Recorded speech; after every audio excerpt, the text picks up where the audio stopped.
Biyernes po, nagsadya nga ako sa Iligan City para sa paghahandog ng mga bahay sa mga residenteng maninirahan sa ating ikalawang Kapuso Village doon. At habang naroon ako, kinamusta ko na rin ang mga residente sa ating Kapuso Village Phase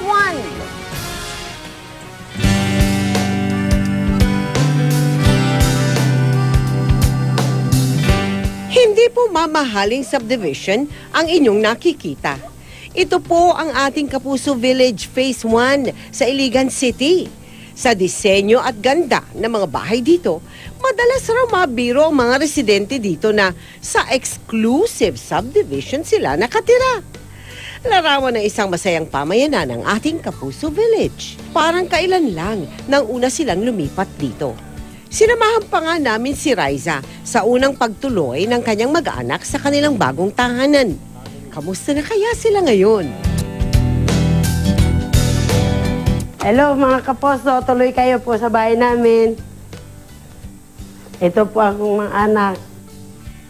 At ito po ang kwarto namin. Ginagawa po namin ng kwarto. Ito po ang kusina namin. Asawa ko po, may bisita po ko. Presidente sa Kapuso. Siya po. Maging ang mga anak ni Riza sa paaralan ng ating Kapuso Village nag-aaral. Lubos po kaming maligaya na makitang masaya ang mga residente.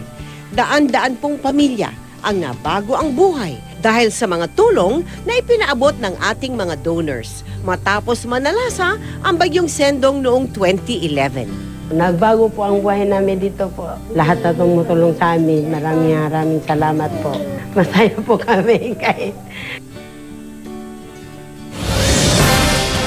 Ang kwento po ni Riza ay inihahandog namin bilang pasasalamat sa inyong walang sawang pagtitiwala sa GMA Kapuso Foundation. Siyempre, excited na naman tayo, no?